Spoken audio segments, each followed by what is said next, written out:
अस्सलाम वालेकुम। आज मैं आपसे शेयर करने जा रही हूँ ईरानी चादर की कटिंग।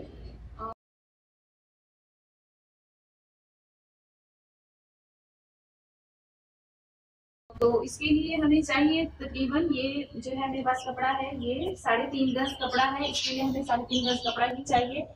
3.5 गज कपड़े को ऐसे ही मैंने फोल्ड कर दिया है, ये देखिए इस तरह।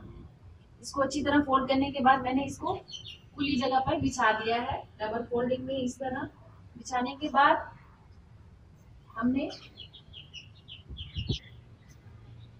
3.5 गज कपड़े को मैंने डबल बिछाने के 3.5 गज कपड़े को मैंने डबल बिछाने के बाद उसको नाप कर लेना है। ये फोल्डिंग में जो है मेरे पास कपड़ा इस तरह, ये देखिए, ये तकरीबन 60 इंच इस तरह डबल फोल्डिंग में मेरे पास कपड़ा है इस तरह।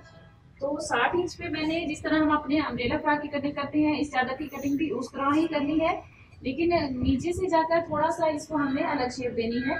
इसके लिए मैं इस तरह इसको पहले तो फोल्डिंग में ही, वो फोल्डिंग वाला हिस्सा है दूसरी तरफ मेरा, और इस हिस्से से ऐसे मैं इंची टेप को आहिस्ता आहिस्ता घुमाती जाऊंगी और इसके लिए निशान लगाती जाऊंगी ऐसे, जिस तरह के हम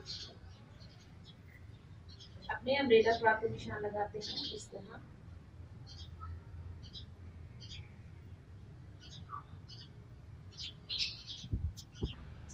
इसी तरह जो है मैंने ये फुल राउंड में ही फुल अम्ब्रेला तकरीबन ये 60 इंच पे यहाँ इस तरह ये मुकम्मल निशान ऐसे लगा लिया है। ये देखिए इस तरह पूरे राउंड में ये मेरा निशान मुकम्मल हो गया है। इस निशान को लगाने के बाद मैं यहाँ से तकरीबन 30 इंच पर आहिस्ता आहिस्ता जो है अपने जो ये है कुर्ते के पाँव वाले हिस्से पर, नीचे वाले हिस्से पर आधा आधा इंच के हिसाब से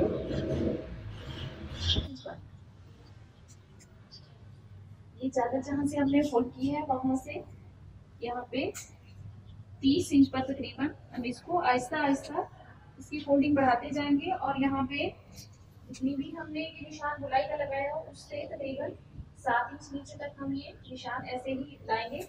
यानी कि इस तरह हम आहिस्ता आहिस्ता आहिस्ता 30 इंच से शुरू करेंगे इसको इस तरह।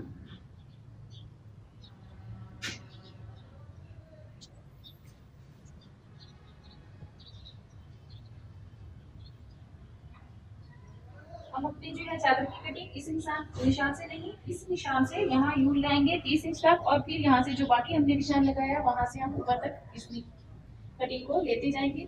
तो अब हम कटिंग कर लेते हैं। यहाँ से हम इसकी कटिंग करेंगे इस तरह, यहाँ से आहिस्ता आहिस्ता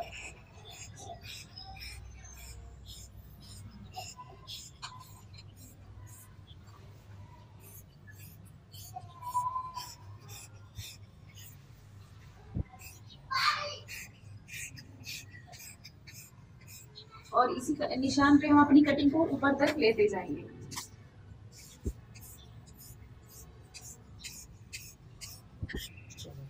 और इस तरह ये देखिए, ये जो है इस हमारी चादर की कटिंग के बाद कुछ इस तरह से इसकी शेप आ जाएगी। वहां से वो नीचे वाला हिस्सा है मेरी चादर का जो हम नीचे पाँव की तरफ आएगा, और यहाँ से जो है ये चादर के कोने होंगे ऐसे इस तरह।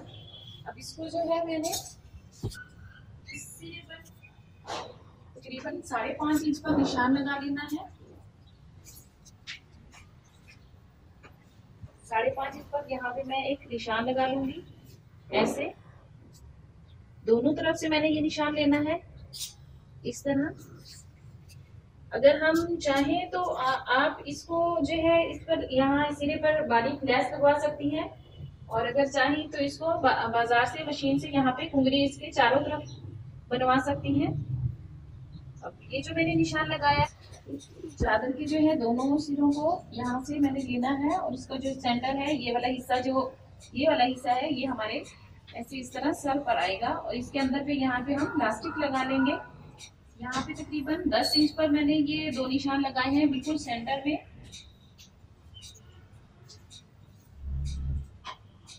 इस तरह। अब इन निशानों पे हम अपनी प्लास्टिक लगा लेंगे। प्लास्टिक को जो है हम कुछ इस तरह लगाएंगे, एक सिरे को हम यहाँ पे इस तरह लेंगे और इसको सिलाई लगाकर दूसरे सिरे को यहाँ पर रखकर इलास्टिक जो है मैं तकरीबन मैंने जितना भी ये निशान लगाया है उससे तकरीबन 1.5 इंच कम लिया है, ताकि ये पीछे हमारे सर की तरफ इसकी ग्रिप सही रह जाए। एक सिलाई मैं यहाँ पे लगाऊंगी और एक सिलाई मैं यहाँ पे लगाऊंगी। इस तरह ये कुछ हमारी हो जाएगा। आप चाहें तो लेस लगा दें और आप चाहें तो इसको बाजार से कुंदरी वगैरह करवा लें। ये देखिए इस तरह ये हमारी चादर की कटिंग जो है बेहतरीन कटिंग कंप्लीट और मुकम्मल हो गई है।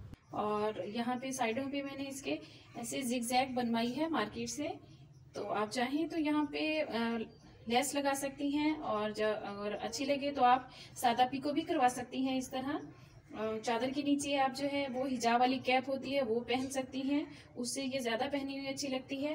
हिजाब की जो कैप की कटिंग है उसकी वीडियो भी मेरे चैनल पर मौजूद है, आप देख सकते हैं। अगर ये मेरी चादर की कटिंग और इसको जो है बनाने का तरीका आपको पसंद आया है तो मेरे चैनल को लाइक करें, सब्सक्राइब करें, शेयर करें। अल्लाह हाफिज़, शुक्रिया।